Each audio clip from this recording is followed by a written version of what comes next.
Welcome to Okpik. We are excited to have you at Scouting's National Cold Weather Camping Center.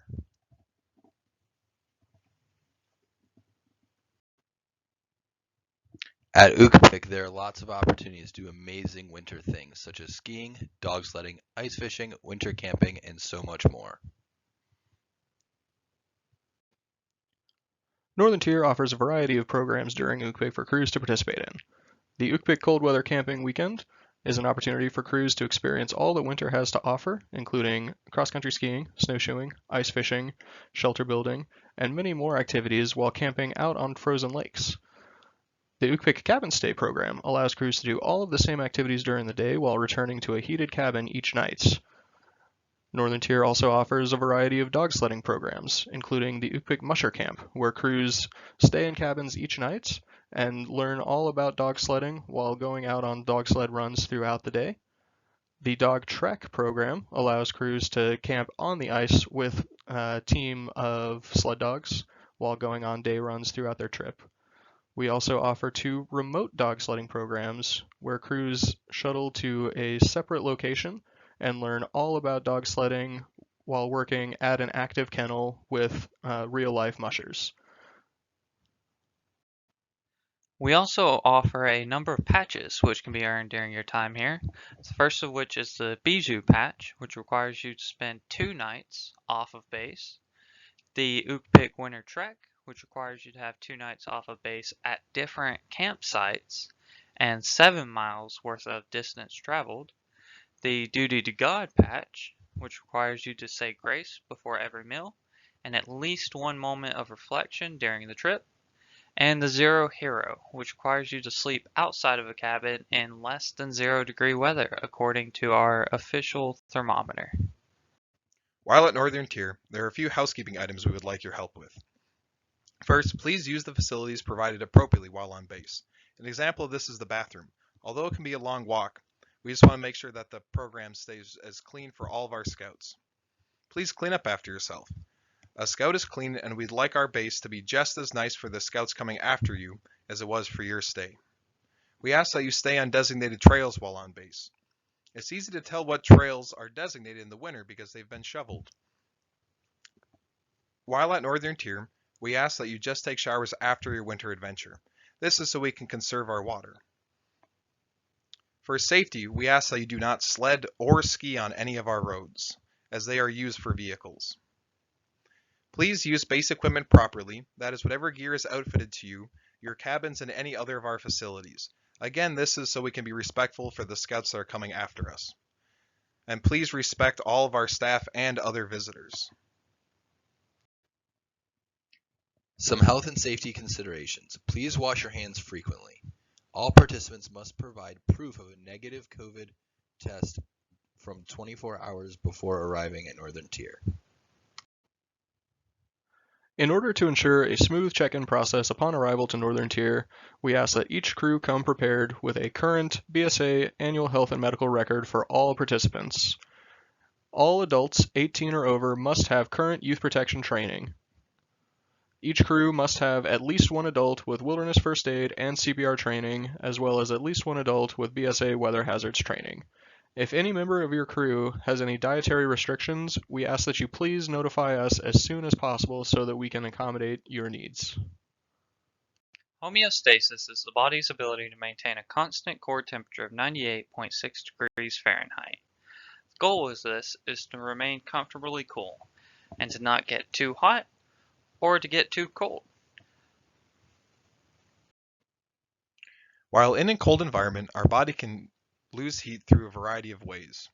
One is by being in contact with a cold object, like the ground, or having your warm air bubble blown away from you by a cool breeze. And even just naturally, our body is always radiating heat away from ourselves. The goal of a cold weather camper is to mitigate that heat loss. How do we create heat at Okpik? We eat tons of food. We eat lots of high-calorie meals. We exercise. We're doing things constantly. We stay very hydrated while at Okpik. We do all of these things so we don't have to rely on external heat sources such as the sun and fire.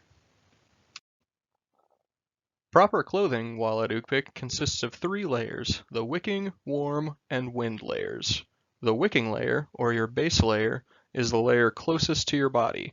All participants will need to provide at least 2 synthetic wicking base layer tops and bottoms. The goal of your wicking layer is to wick sweat away from your body during activities throughout the day. The next layer is your warm layer. This is generally your thickest layer. This is the layer that traps the heat generated by your body. Finally, the wind layer, your outermost layer which blocks the wind from blowing away the warm air generated by your body. Here at Northern Tier, we use the cold key. Keep clean, avoid overheating, wear layers, and stay dry. This key will help you maintain homeostasis and enjoy your winter experience.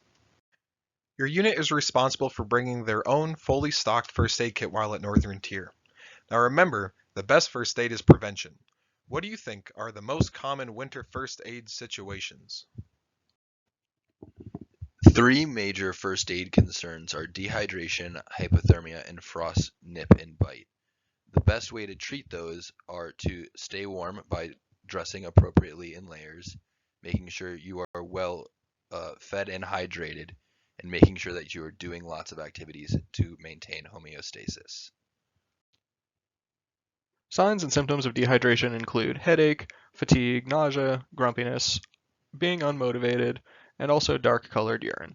The treatment for dehydration is the same as the prevention. Be sure to constantly sip water throughout the day. Hypothermia is when your core body temperature drops below 95 degrees Fahrenheit. To prevent it, stay active, drink plenty of water, eat food, and stay dry. Signs and symptoms of hypothermia include uncontrollable shivering, the umbles, you're stumbling around, you're fumbling with anything you're trying to hold on to, and you're mumbling words. Poor judgment and personality changes. The treatment for hypothermia includes exercise, putting on more layers, changing from wet clothes, drinking warm fluids, and eating high-energy foods. The Frost Brothers. The first one is frost nip, which is when the top layer of your skin freezes. The second is frostbite or superficial frost, which is when it is most of the skin layer. Then there is 3rd degree frostbite or deep frostbite, which is all the skin and the tissue layer beneath have frozen. Frostnip is often characterized by waxy white skin and the painful sensation of pins and needles. As frostbite grows more serious, the skin can turn dark or even black and hard to the touch, accompanied by numbness or a loss of sensation. It's important to recognize these symptoms early so that they can be treated before more permanent damage is done. Remember to drink plenty of water, protect yourself from the wind, and keep an eye out for your buddies if they start to look or act different than normal. Frost injuries that occur out on trail should immediately be brought to your interpreter's attention, because many can be treated while out on trail. Frostnip, for example, can be treated by rewarming the area through skin-to-skin contact. If it's the fingers that are affected, you can put those in your armpits. If it is your cheeks, then you can cover your cheeks with your hands. Frostbite that is mild can also be treated in a similar manner. Frostbite that becomes more severe must be called into base, and you will focus primarily on just preventing further freezing. On trips at Northern Tier, we follow the 7 Leave No Trace principles. This is to ensure that our wilderness is as pristine for all of our users.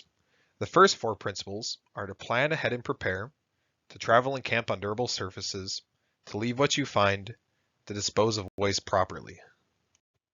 The other 3 principles are to minimize campfire impact, to respect wildlife, and to be considerate of other visitors.